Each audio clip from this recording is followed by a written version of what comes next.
Also in the programme, the trailblazing women footballers who broke the rules are recognised at last. We were talking about the Brit Awards a moment ago. There is another red carpet event taking place tonight with a very different vibe. They haven't put the red carpet out at the Brits yet, have they, as Phil told us. The Manchester Corinthians Ladies Football Club was formed in 1949 and played to crowds of tens of thousands around the world when they weren't allowed to play here. That's because the Football Association had banned women from playing at professional grounds in England. Tonight, though, the surviving players, who are now all aged over 70, some of them as old as 90, will be at a premiere of a new documentary all about them. Mairead Smith has been taking a look. I mean, we had paper cuttings saying that we weren't built to play football, that we should think about knitting and sewing and feminine things like that. We didn't bother about the rules. You know what they say about rules? They're made to be broken.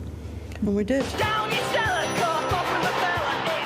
And now the amazing stories of the Manchester Corinthians have made it to the big screen. Well, I can scarcely believe it myself. Lots of times you lean back, look at the pictures and say, did I dream that? Anne joined the side after reading an ad in her local paper. Girls wishing to play football with a view to going abroad. Well, considering I had never been anywhere, only Southport and Blackpool, I jumped in, sent the letter and joined the team. You didn't even have a passport then when you made the team? No, had to get one of those immediately. Had to get vaccinated, visaed and the lot. I was off to see the world with a girls' football team. Everywhere we went, we were mobbed. And there's 45,000 people screaming and shouting at you. It was phenomenal.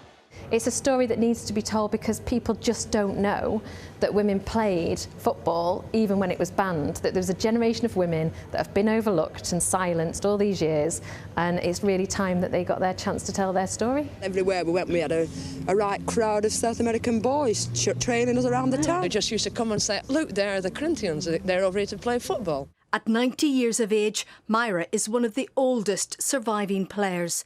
I've got memories of playing in Portugal in front of 50,000 people and being asked for my autograph and being mobbed every time you went out.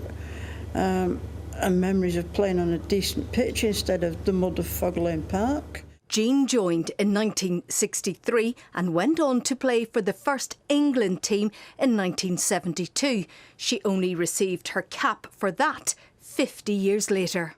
For something that I enjoyed doing, football, sport, any sport, and then finally to get that, it was unbelievable. And what of the influence these women have had on female players today? I wish I was back in time now with them. When those girls stood there with that European Cup, that was it. We definitely had arrived at last. Ahead of tonight's premiere, the women are on billboards in Manchester city centre. I can't wait for tonight and the red carpet, and if it's good enough for Elizabeth Taylor, it's good enough for me. Mairead Smith, BBC North West Tonight, Manchester. Absolutely. And they were trailblazers, weren't they? Absolutely incredible. And nice to see the acknowledgement that the Lionesses are there because of the amazing work that they did so many years ago. Fantastic.